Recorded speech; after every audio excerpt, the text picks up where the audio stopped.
It's time for the 1430 Connection on 1430 WNAV and 99.9 FM, spotlighting news, newsmakers, and important community issues. Now, with this week's edition of the 1430 Connection, here is WNAV news anchor Donna Cole. Welcome to the 1430 Connection. I'm Donna Cole. This week I have the pleasure of talking to Orietta Estrada Chaconis. On her Twitter account, she describes herself as Mommy, Latina, writer, birder, and she's currently working towards 40 birds before 40, and we'll explain that in a moment. Also, Chris Eberly, the Executive Director of the Maryland Bird Conservation Partnership. I should tell you, WNAV is a media partner of the Maryland Bird Conservation Partnership. He is also president of the Anne Arundel Bird Club. Orietta and Chris, thank you very much for joining me today. Thanks for having us. Thanks for having me back. 40 birds before 40. You're still working on that? Still working on it. I think I've got 20 left. Last week, and I'm going to read part of this press release, it says, launched today, the annual scholarship for Black and Latinx birders of Maryland and D.C. aims to increase the number of Black birders and Latinx birders studying in the fields of environmental science or the biological sciences. This brand new fund is unlike any other in the Maryland and D.C. area because it is for birders seeking higher education. Birders are people who are passionate about bird watching. Orietta, how did this scholarship come to be? The scholarship started over a conversation my husband and I were having. We wanted to do something different with our giving, and that was over Christmas. It just got delayed. But then, as most of us in the birding community are aware of the racist incident that happened in Central Park, where a white woman cried wolf, and she weaponized her whiteness against a Black birder. And she did this fully knowing the possible outcomes of her actions, and she even threatened him with it before she called the police. Unfortunately, this is nothing new for Black people, nor is it for people of color. And this goes way back, but it's also still very much present today. And unfortunately, our society continues to value whiteness over all else. This is not okay. Black lives matter. They matter everywhere. They matter in Central Park, and they matter right here in our region and in our birding community. This incident with Christian Cooper, the birder who had the police called on him by this white woman walking her dog in Central Park, this incident is what kind of propelled this forward. And we were just like, okay, we have to do this now. Like the time for this is right now. And so I started off by reaching out to area organizations and forming an independent committee. Is this scholarship available right now? Does it how does this work? The scholarship is open. We are taking applications for the scholarship. We haven't decided on a close date because we're very new. But one of the reasons why we wanted to get this launched quickly was so that we would be able to provide a scholarship or 2 scholarships to students this year. So we really encourage students to apply. And what are the awards? The award ranges from $2,500 to $5,000 per year. Which could definitely help with somebody's education. And you have 2 of these available, right? Yes, we have 2 available. What is your goal going forward? Is keep it the same or to hopefully get more eggs in the basket, so to speak? So the scholarship is $2,500 to $5,000, and we want to work to build relationships with other conservation organizations in the area, and we would like to partner with them so that we would be able, through them, to offer our award recipients paid internships. And so we welcome and invite other organizations to be part of the solution that we're trying to fund. And moving forward, we are continuing to fundraise on top of the founding money for the fund. And our hope is that we'll be able to provide larger awards and also be able to provide more awards moving forward. But how we handle that depends on the committee's decision to either award more funds or to award more scholarships. Chris, you've been around the birding community for a while. A little bit. We need more diversity in birding, do we not? We do, yeah. Yeah, it's been an issue. Unfortunately, it's taken, as Orietta said, it's taken some very negative incidents to bring this kind of thing to light. Maryland Ornithological Society, the youth, YMOS, I look at that group, and they don't see somebody's background, somebody's race, somebody's skin color. They cover everything, and they're just out there birding. I'd like to tap into that model and just spread that around. That birding, I guess, historically has been one of these white person type of activities, and I'm not sure exactly how that really got started that way, but it's kind of continued, maybe not blatantly according to some people, but there's not been concerted efforts to reach out to black birders, to Latinx birders, to any non-white birding group. There's places like Patterson Park, Audubon, that does a lot of black programs. Those are very few and far between. So it's necessary. Yeah, it's necessary, and that's, when Orietta approached me about this scholarship fund, we've already got the Maryland Avian Research and Conservation Fund for youth. We've been working with youth through the Maryland Bird Conservation Symposium and the Frontiers in Ornithology Symposium, and, we're trying to engage all communities within that thing. So it to me made a lot of sense that we would host this scholarship fund as well. To find out more information about the scholarship or donate towards it, go to marylandbirds.org and select the Grants tab. And there's two different tabs. One is in Spanish, one is in English. We're going to take a short break. We'll be right back on the 1430 Connection.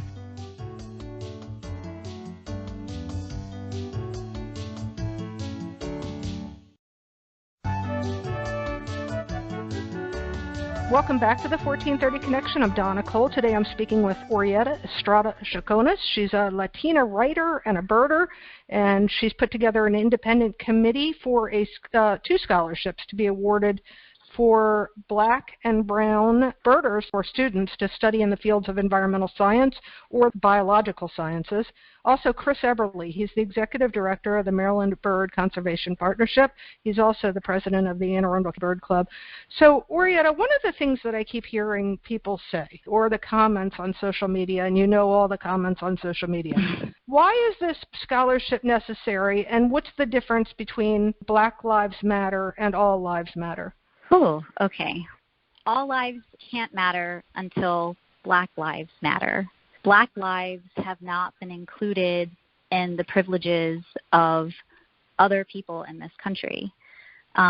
Race is one of the biggest indicators of success in our society because our society has valued whiteness above all. It was law in this country that whiteness was superior until the Civil Rights Act of 1964. Now, I'm not shaming anybody for being white. However, these traditions were and still are real. They've trickled down elsewhere into society and into our birding community. And as Maryland and D.C. birders with connections to conservation and scientific communities, we want to see more Black and Latinx people represented everywhere. And it's not just Black and Latinx people who want that. It's white people, too. Absolutely it is. And, we've talked about this before off the show, how diversity in race, in gender, in fill in the blank, is a big deal in whatever you're into today, right? And we both are into birding. So I've felt uncomfortable being out in places where it's just me being the female birder because I feel like I'm getting the once over, and you've had the same thing, yes? Yeah. Yep. There's always kind of like a test of your skill or what qualifies you to be here or what qualifies you to call that as whatever bird you're calling it as, whether it's like a red-shouldered hawk versus like a red-tailed hawk. Yeah, there's a lot of that type of sexism happening, yes. Mansplaining. I don't want to, I'm not saying that all male birders are like this, but yes, there is a lot of mansplaining. There's educating too, but there's mansplaining. That exists. Chris, you're laughing because you kind of, do you see this? Do you understand it? Do you kind of get where we're coming from with this? Yes, and yes. Okay. Yeah. No, I do see that. And, it's curious that it happens sometimes the way it does. I've been out with female birders who are a lot better than me, and there's maybe a group of 3 or 4 of us, and actually 2 of them are female birders who are better than me. And somebody will ask a question, and undoubtedly they will look at me and ask it as if I should know better than anybody else there. And then I say, well, why don't you ask this person here because she knows more than I do? And they kind of, all right.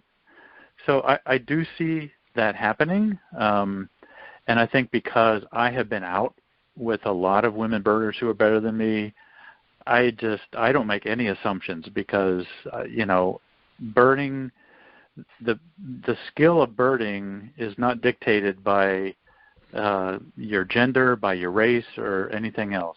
It's dictated on your ability, your ability to observe and remember things. It frustrates me when I see that kind of thing happen. But yeah, it does continue to happen.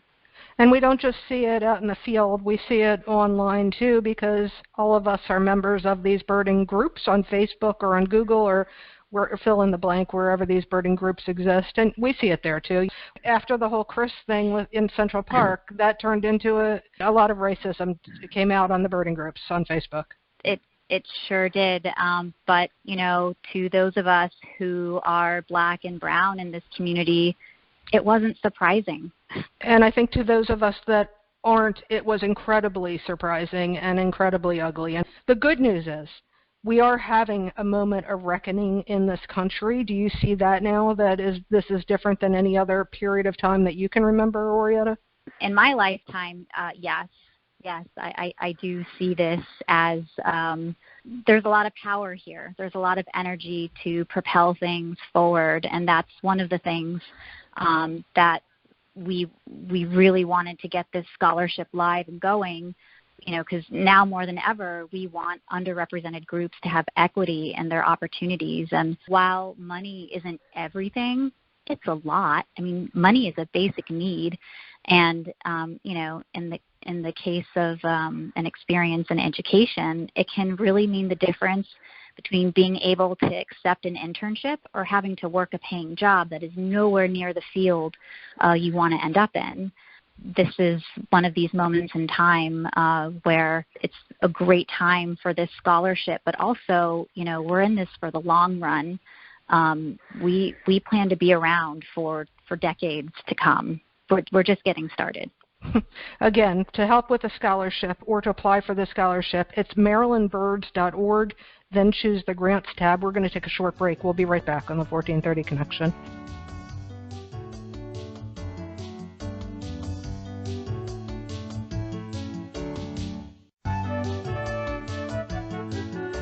Welcome back to the 1430 Connection. I'm Donna Cole. I'm talking today to Orietta Estrada Chaconas. She describes herself on her Twitter account as a mommy, Latina, writer, birder, and she's working towards 40 birds before 40. Chris Eberly is the executive director of the Maryland Bird Conservation Partnership. He's also the president of the Anne Arundel Bird Club. Let's talk about one other thing that's come up in recent history. Change in the birding community right now also includes a movement to change honorific names of birds. Chris, do you want to speak to that? Yeah, I can speak to that. There is a movement, and there's a few people that have a very well-organized movement. They have put a proposal together to get rid of honorific or names that are named after people, either people who discovered the bird or named it after somebody they know. And a number of these names are we're learning more about people and their background. John Muir, I guess, was one now that they're even considering. Maybe not the best of role models, but to get away from describing a bird based on somebody's name, but rather describe the bird on the bird, just in general, whether or not the name is somebody not honorable or racist or whatever. That's always troubled me too, because when I started learning birds, that really helps to know you're looking at a red-bellied woodpecker, not somebody's name woodpecker or something like that, and the same with the Latin name. So there is a movement to that. The American Ornithological Society is the one that is in charge of these names for North America. It's going to be an uphill battle, I think, but I think there's some very positive movement. A few specific birds are being looked at initially. But yeah, that's a very interesting development over the last 6-8 months. I'm very curious to see how it pans out. Orietta, does it bother you as a birder of color to have to call birds by a name of somebody that was extremely racist? Yeah, I mean, it's not right. It makes much more sense to call a Wilson's warbler a black-capped yellow warbler, instead of a Wilson's warbler. Mm-hmm. I don't know Wilson's history. That's just what comes to mind for me, because that's one of my favorite birds. But yeah, I mean, it just makes sense. I mean, it's hashtag bird names for birds. That's how it should be. So, and incidentally, Wilson has 7 species named after him. Orietta, have you heard from anybody yet on the scholarship? Have any students contacted you? We have not. We've been live for a week now, but we have had a really great social media presence.